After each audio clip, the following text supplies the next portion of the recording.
Hello viewers, আসসালামু আলাইকুম। আপনাদের সাথে আছি আমি জোবাইদা জাহিদ। চলে এলাম শীতকালীন আরও একটি সবজি রেসিপি নিয়ে। আজকে আমি আপনাদের সাথে শেয়ার করব হেলদি ও টেস্টি বাঁধাকপির ঘন্ট রেসিপি। আশা করি আপনাদের ভালো লাগবে। আর স্পেশাল থ্যাঙ্কস জানাই সবাইকে যারা আমার চ্যানেলটি সাবস্ক্রাইব করেছেন। আর যারা সাবস্ক্রাইব করেননি এখনই করে রাখতে পারেন, তাহলে পরের ভিডিওটি আপলোড হওয়ার সঙ্গে সঙ্গেই আপনি পেয়ে যাবেন। তো চলুন ভিউয়ার্স, চলে যাচ্ছি মূল রেসিপিতে। চুলায় ফ্রাই প্যান বসিয়ে এতে কুচি করে কেটে ধুয়ে রাখা বাঁধাকপিগুলো দিয়ে দিচ্ছি। বাঁধাকপি নিয়েছি 1 কেজি পরিমাণ। এখন এর মধ্যে কেটে ধুয়ে রাখা আলুগুলা দিয়ে দিচ্ছি। আলু নিয়েছি এখানে 1 কাপ পরিমাণ। এখন আমি এর মধ্যে 1 কাপ পরিমাণ গরম পানি দিয়ে দিচ্ছি। দিয়ে দিচ্ছি 6-7টি কাঁচামরিচ ফালি। আপনারা চাইলে আপনাদের পছন্দ মতো ঝাল কমিয়ে বাড়িয়ে নিতে পারেন। একটু নেড়েচেড়ে ঢেকে দিচ্ছি। আমি ঢেকে 5 মিনিট রান্না করব।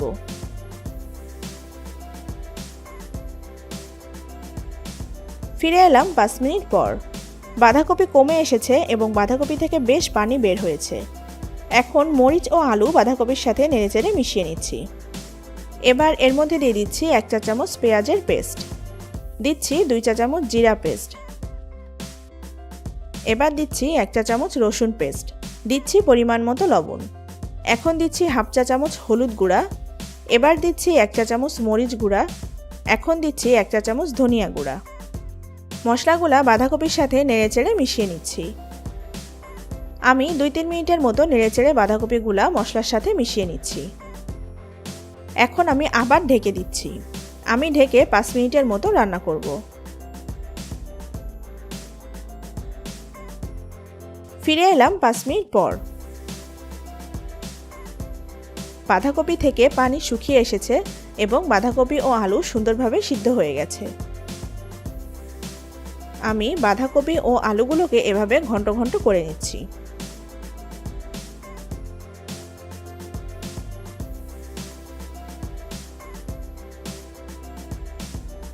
এখন আমি বাঁধাকপিগুলোকে একটি পাত্রে উঠিয়ে নিচ্ছি। এবার আমি বাগার দিব।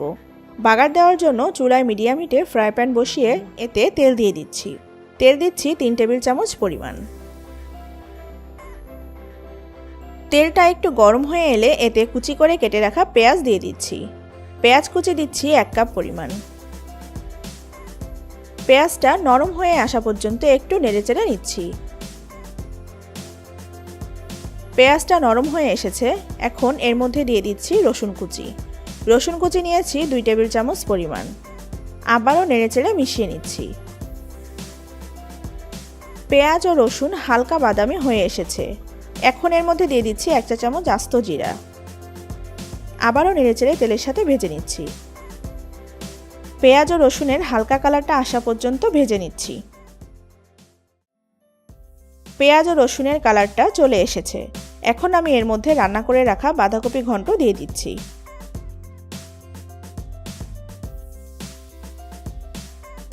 এবার পেঁয়াজ ও রসুনের সাথে নেড়েচেড়ে মিশিয়ে নিচ্ছি।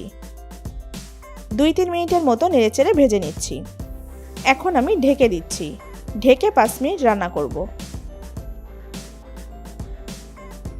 ফিরে এলাম 5 মিনিট পর। আবার আরেকটু নেড়েচেড়ে নিচ্ছি। তৈরি হয়ে গেল আমার মজাদার বাঁধাকপির ঘন্ট। আশা করি ভালো লেগেছে আমার আজকের এই রেসিপিটি ভালো লাগলে অবশ্যই লাইক এবং শেয়ার দিবেন। ভালো থাকবেন সবাই। আল্লাহ হাফেজ।